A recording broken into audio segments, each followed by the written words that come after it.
If you need to liquidate your business very quickly and you want to do it in a very efficient process, a channel that you should focus on, that you might want to strongly consider, is a website called liquidation.com. Liquidation.com is an auction platform.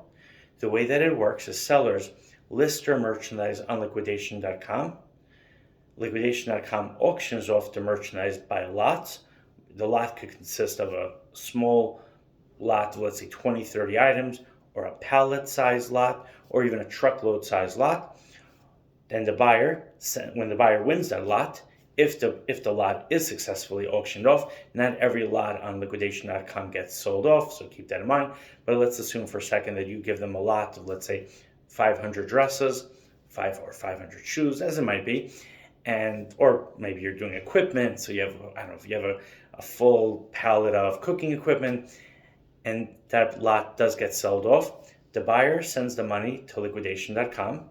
Liquidation.com will then have the merchandise shipped from your location, or if it's in their warehouse already, from their warehouse to the buyer. The buyer gets a certain amount of time to verify that what the buyer bought was what he or she expected to buy, and then the funds are released to you, the seller. You need to make sure that your pictures are clear and they show a very accurate description of what you're selling. It's preferable to have a manifest so you reduce the chances of there being any dispute, so the buyer knows exactly what she's buying. You also want to have a very clear description, and have in mind that the auctions on liquidation.com can start at a very, very low price. It can start at $100 a lot. If you're going to be using a route where you're going to be having lots starting at $100 a lot, I would recommend that you don't put a lot of merchandise on each lot, but at the same time, you want to have a balance between having a low enough merchandise. If the lot goes for $100, it's not heartbreaking, right? You've still gotten a decent amount of money back compared to what you spent. Maybe you might still be taking a loss, but let's say you spent $1,000 on the merchandise, you only get $100 back. That's not so pleasant. But if you put up, let's say, $300-$400 of merchandise on a lot and you get $100 back, okay, it's still not that of a great feeling, but at least you've lost 75% instead of 90% of your money, and hopefully in the course of your retail business you've already made money, so that merchandise that you have left is either just excess inventory or it's just merchandise you're just happy to get any money back for. Once the merchandise is going to be sold, remember the buyer has an inspection period, so make sure that you answer any questions, you provide as much information as possible. As far as liquidation.com's fees, they can range from 10 to 15% depending on what's being sold. You should contact liquidation.com, find out exactly what their fees are. Maybe you can negotiate with them to get a better fee. There is a time when you would want to sell a lot of merchandise on a lot, and that is at a time where, number one, you need just to sell out quickly, but also in the earlier example that we're discussing, there has to be a balance between not taking such a large loss, but at the same time having enough merchandise on a lot that makes the lot attractive to buyers. Imagine you have a store in Dallas, Texas, and you're looking for handbags, and you see a lot on liquidation.com that only has 5 handbags. And let's say the handbags are not their brand names, but not super top designer names. Maybe they're Nine West. You've added decent names, and there's only 5 bags. You might not be that excited, that motivated to spend time, follow the auction, go ahead and place multiple bids. And then you're going to have to spend time paying for it, either arranging your own shipping or just waiting for the shipment to arrive. But if you see a lot with 50 handbags, you're going to be that much more excited about it.